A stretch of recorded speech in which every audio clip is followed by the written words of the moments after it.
I found out Emma was cheating because of a slice of strawberry cake. Wednesday night, 8 p.m. Her phone screen lit up on the dining table just as I was taking a strawberry cake out of the box from the grocery store. She'd said the week before that she was craving one. A new message popped up. Coming next week? Miss you.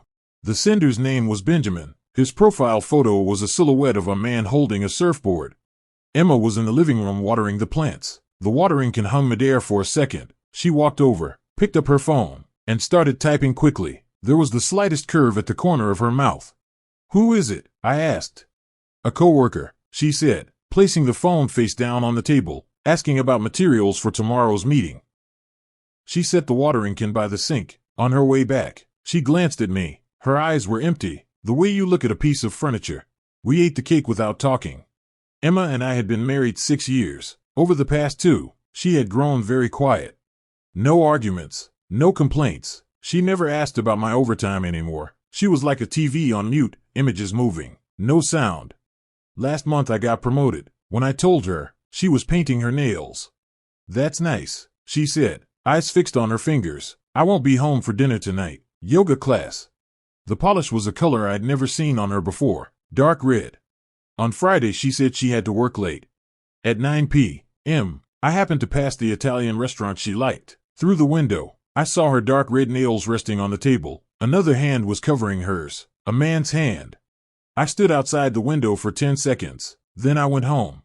She came back at 11 smelling like smoke. Emma didn't smoke. Someone on the project team does, she said, and went straight into the bathroom. The shower ran for 40 minutes. We were supposed to go to her parents' house on Sunday. That morning she said she had a headache. You go without me, she said, turning her back to me. Say hi for me. I drove to her parents' place alone. Her mom asked where Emma was. Working late, I said. Her mom paused mid-slice while cutting fruit. She said last week she had no plans this weekend. I ate a slice of apple. It was very sweet. That afternoon I came home early. There was an unfamiliar black SUV in the garage. I sat in my car and waited. 47 minutes later, a tall man in a gray hoodie walked out of my front door. Emma stood in the doorway. She was wearing the silk robe I had given her. The neckline wasn't tied properly. Before getting into the car, the man turned and said something. Emma laughed. I hadn't seen that kind of smile from her in 2 years. After the SUV drove away, I stayed in my car for another 20 minutes. The breaking point came the following Wednesday night.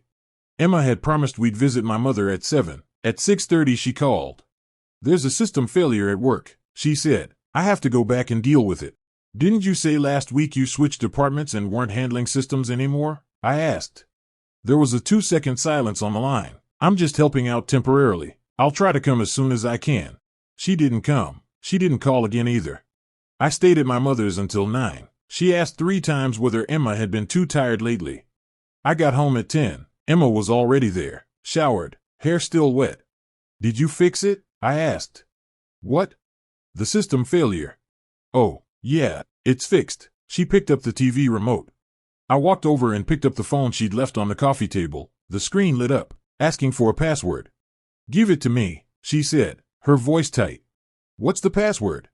Michael, don't do this. Where were you last Wednesday at 8 p.m.? Her eyes widened. For a split second, she didn't look at me. She looked at the phone, as if it could save her. Right then, the phone vibrated. The screen lit up again. The same surfboard silhouette. Emma's first reaction was to lunge for it. Her fingers clenched so hard her knuckles went white. She pressed the phone to her chest and held up her other hand toward me. Wait, like a traffic cop signaling a car to stop. She turned her back to me and lowered her voice. Not now. I know, we'll talk later, don't worry. She was soothing him. Her voice was so gentle it made me sick.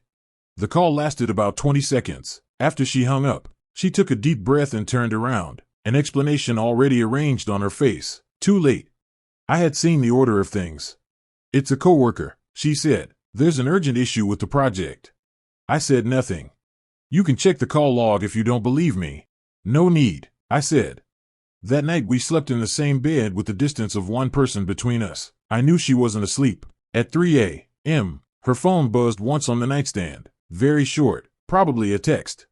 She didn't move, but I knew she was awake. I started coming home late. On Thursday I called her, working overtime. Don't wait up. Okay, she said. Something in her voice loosened. On Friday, she made dinner herself. I didn't eat. She said, "We need to talk." "About what?" I asked. She opened her mouth. Nothing came out. On Saturday, her phone rang 3 times. She didn't answer. The 4th time, she declined the call. Her fingers were shaking. "Go ahead," I said. "Don't keep him waiting." She looked at me, fear in her eyes. Not fear of losing the marriage, fear of losing something else. On Monday, I went to a lawyer. On Tuesday, I packed a suitcase. When Emma got home from work, it was by the door. "Where are you going?" she asked. "A hotel. Divorce papers will be sent tomorrow." Her face went pale. "Because of that call?" "I can explain." "It's not just a call," I said. "The night of the strawberry cake, the Italian restaurant, the black SUV. Want me to keep going?" She leaned against the wall like someone had pulled the bones out of her body. "Michael, when you panic, the first thing you protect is your phone," I said. "That's where the answer is." The divorce went quickly. We split the shared property evenly. No kids. Simple. The day I moved out, Benjamin came. He parked on the street and waited for her. Didn't get out.